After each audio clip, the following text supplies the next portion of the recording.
bem-vindos e bem-vindas a mais esse episódio da nossa série sobre seguros e crise, um tema que está muito em voga por conta dos eventos lamentáveis que aconteceram no Rio Grande do Sul.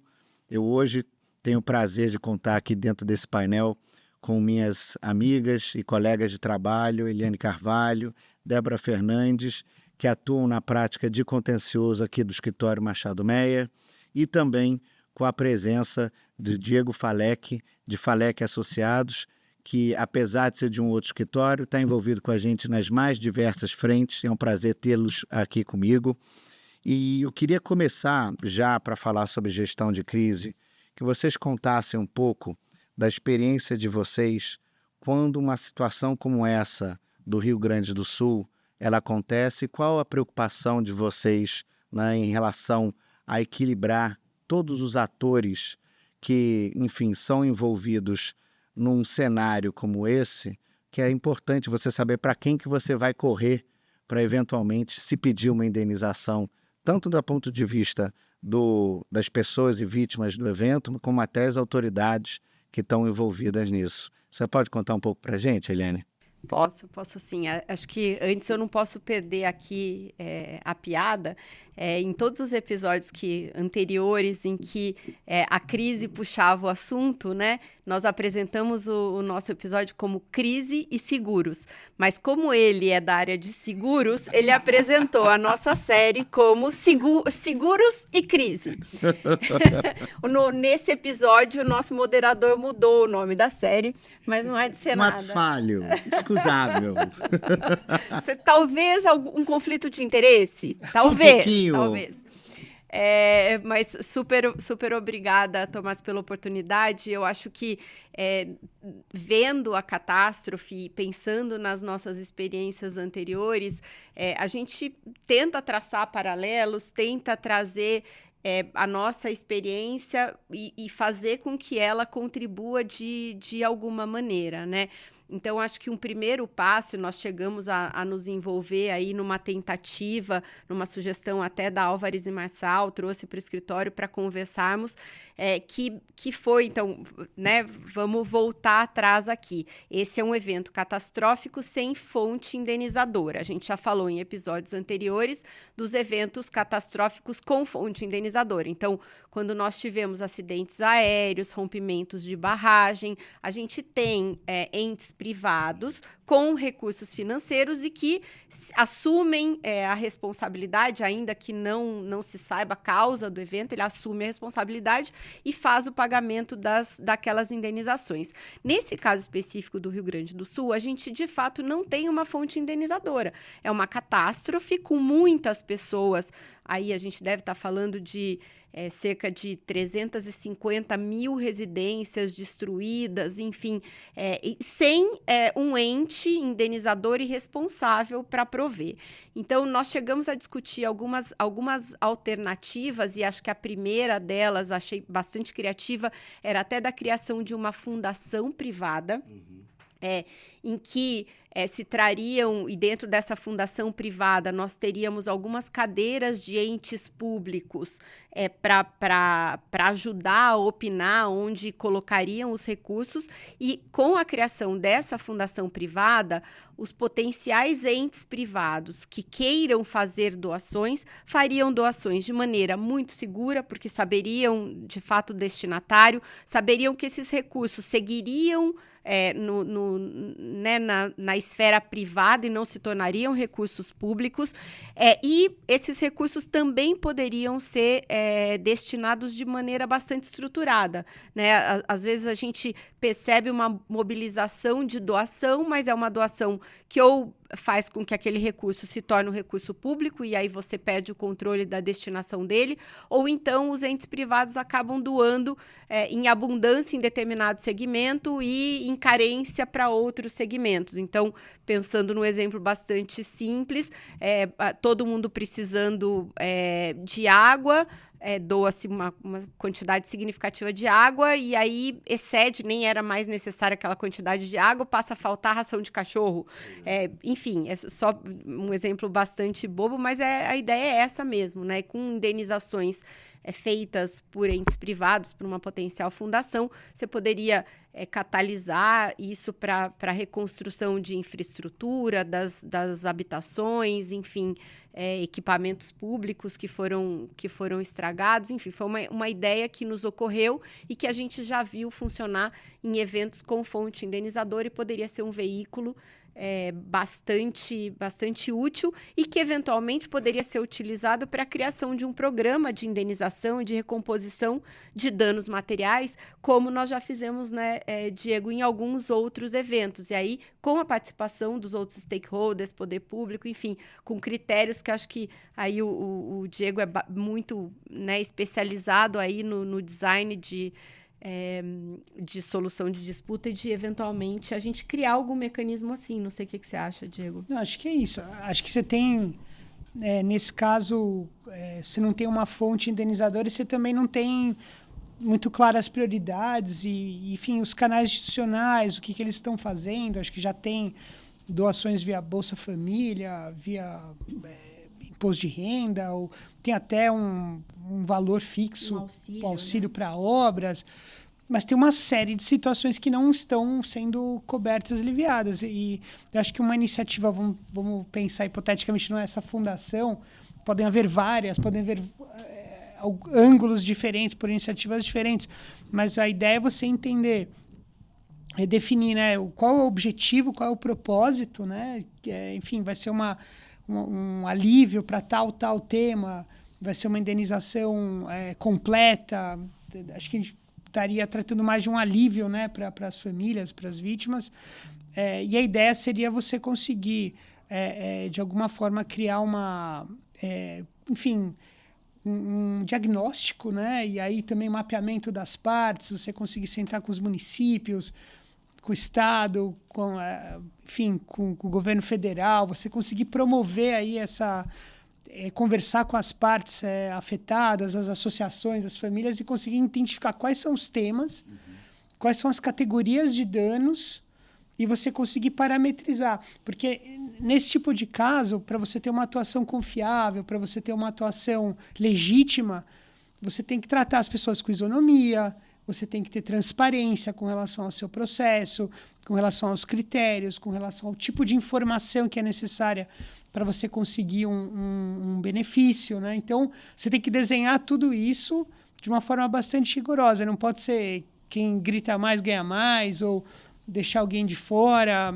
As pessoas olham muito mais para quanto o outro está recebendo do que para si, né? Então, é muito fácil você minar a legitimidade. Então, acho que o processo de implementação também, de novo, tem que ser bem desenhado e bem cuidadoso. Acho que toda essa tecnologia aí que a gente tem da nossa experiência pode ajudar muito nisso. Bacana. Sem dúvida, é importante, né? A gente olha para o Rio Grande do Sul e você vê que falta um canal de comunicação e coordenação de todos os stakeholders, né? Está todo mundo batendo cabeça lá e, às vezes, como a Eliane estava falando, esses recursos eles se perdem e o foco é dado para algo que, na verdade, já foi dado e agora a gente tem que olhar para outras coisas. Então, você precisa aí de um olho em todas essas bolas que estão girando no ar ao mesmo tempo para você fazer o negócio, primeiro, ser dado da forma mais isonômica possível, mas também, né, você ter um mínimo de organização entre todos esses stakeholders que estão envolvendo. Faz muito sentido o que vocês estão falando. Vocês têm algo para contar sobre a experiência de eventos passados que podem, de alguma forma, né, ter alguma comparação com o que a gente está vendo agora no Rio Grande do Sul? Porque você comentou, Eliane, que o diferente do Rio Grande do Sul é que você não tem, né, uma entidade clara que indeniza, né? Mas no passado essas entidades elas já existiam, e se você, Falek, conseguiria dizer para a gente, por exemplo, contribuir com aquilo que você já viu em outras jurisdições, né? E falar como que a gente eventualmente pode pegar essa experiência que vocês têm, né, e tentar aplicá-la aqui no Rio Grande do Sul, além dessa ideia da fundação que você levantou, Eliane. Eu acho que assim, a gente fala muito do case do furacão Katrina, né? Que foi um case em que muita coisa foi feita, houve muitas críticas também ao modelo, também por ser algo descentralizado, por ser algo engessado, enfim, foram vários insights. A gente tem um exemplo muito bem sucedido da Maratona de Boston, mas muito pequeno, né? Um DNA pequeno. Mas assim... O 11 de setembro também, o fundo do 11 de setembro. O fundo 11 de setembro era um fundo público. Mas era um fundo só, né? Foi um resgate aí do mercado, até segurador, e do mercado aéreo, né? É que eu fico imaginando que poderia ser uma alternativa, né? Se a gente imaginasse seguradoras, estou pensando aqui alto com vocês, se a gente imaginasse seguradoras, entes públicos, etc., a criação de um fundo que pudesse eventualmente fazer frente a essas indenizações, porque imagino que o governo federal, assim como está fazendo auxílio emergencial às famílias que perderam os bens, essa indenização emergencial em algum momento vai ter que se materializar numa indenização final. Será que essa não poderia ser uma alternativa também, né? O governo federal interferindo juntamente com seguradoras e entes privados, criando um fundo a exemplo do que aconteceu no 11 de setembro? Isso poderia. A gente tem uma dificuldade da coordenação política, né? E os diferentes protagonismos, e, enfim, eleição, esse tipo de coisa tem um papel. Mas, em tese, você conseguiria perfeitamente ter um protagonismo do governo federal, do gabinete de crise, criar um processo esse processo de diagnóstico, de convidar as pessoas para as mesas, ou para uma mesa de consenso, para definir esses critérios e parâmetros aí do fundo, de instituição e utilização do fundo. Isso seria viável. Eu acho que em New Jersey teve um exemplo... Furacão Sandy. No Furacão Sandy, em que você teve o Obama, e eu não me lembro o governador que era republicano, mas eles deram as mãos às vítimas em primeiro lugar e construíram uma iniciativa que vale a pena ser estudada aí para a gente ter mais parâmetro. Com certeza, nesse caso, o desafio seria muito mais político do que econômico. Do que técnico e econômico. E jurídico, né? Tem muita empresa disposta a fazer doação, muita gente. E eu acho que as seguradoras também, até por conta da atividade delas, elas trazem a bagagem atuarial e eles conseguem, de uma forma até relativamente rápida, verificar a severidade que aconteceu em cada uma das regiões. Por exemplo, olhando para o Rio Grande do Sul, elas conseguem parametrizar quanto que é necessário de indenização para cada uma das regiões afetadas. Tanto que hoje existe até a figura do seguro paramétrico, que você consegue, dentro de uma mesma fazenda, você consegue pegar um seguro para uma determinada área da fazenda em que você tem seca. E a seguradora ela consegue fazer o seguro paramétrico para evitar qualquer dano decorrente de seca daquela determinada área de uma fazenda. Então, essa experiência, né, ela pode muito contribuir para situações como essa. A gente não está falando nem na questão de prevenção aqui, que já e por si só, já merece até um episódio específico, mas até para situações como a do Rio Grande do Sul, que o risco já decorreu, né, até para você fazer a alocação das indenizações, a seguradora tem o know-how para fazer isso. Né? E aí, Débora, conta para a gente, como é que a gente consegue fazer a cooperação entre o público e o privado dentro desse contexto? Eu acho que Deixei essa pergunta difícil para você. Pois é. Eu acho que a cooperação do público e do privado, os instrumentos jurídicos que a gente tem disponíveis para colocar isso de pé são diversos, né? Acho que a Eliane já colocou aqui a questão do fundo e, enfim, as câmaras de compensação, que a gente tem experiência em outras situações de crise, em que você consegue trazer todo mundo para uma mesa de discussão. E nessa sua fala, eu percebo que a seguradora tem um papel fundamental nessa organização de como lidar com o pós, né? Não só com o preventivo, a gente fala um pouco da capacidade que as seguradoras têm, inclusive técnica, né? De alocar os riscos no seu próprio contrato.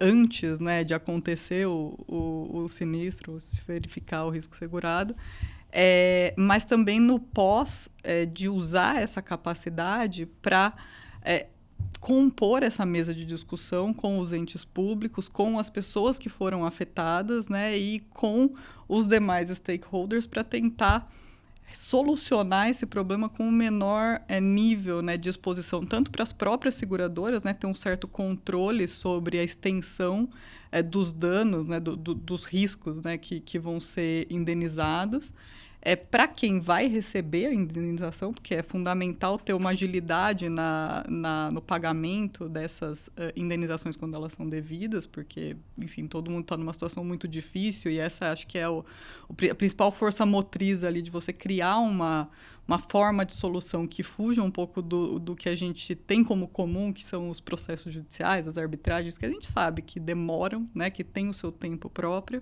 e para o próprio judiciário, né? Eu acho que o judiciário aqui é um player interessado, ele é um agente que tem interesse tanto em viabilizar esse tipo de discussão entre todas essas pessoas interessadas fora do judiciário antes de um processo, porque é questionável até a própria capacidade institucional do judiciário de lidar com um problema tão complexo e com tantas, né, camadas de complexidade, com a agilidade que se pede uma resposta nessas situações de catástrofe.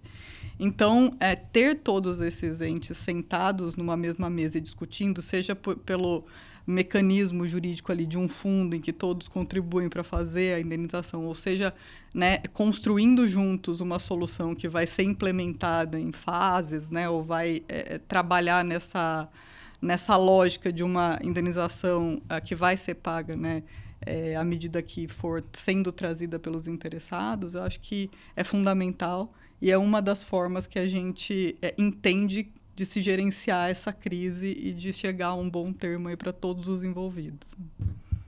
Que bom. É muito importante a gente ter essa discussão, né? À luz de tudo que a gente está vendo acontecer no Rio Grande do Sul, infelizmente não é a realidade que se coloca. Mas o que não falta é disposição da nossa parte, tentar ajudar dentro daquilo que a gente traz de experiência, vis-à-vis os stakeholders que a gente sabe que estão batendo cabeça lá embaixo. Eu espero que, se não nessa catástrofe, pelo menos na próxima, a gente consiga ter uma voz mais ativa para ajudar todos, né? Não só as vítimas, mas também as próprias autoridades a tentar evitar com que situações como essa elas ocorram novamente. Obrigado a cada um de vocês e obrigado a vocês por estarem ouvindo a gente nesse episódio que trata de crise e seguros.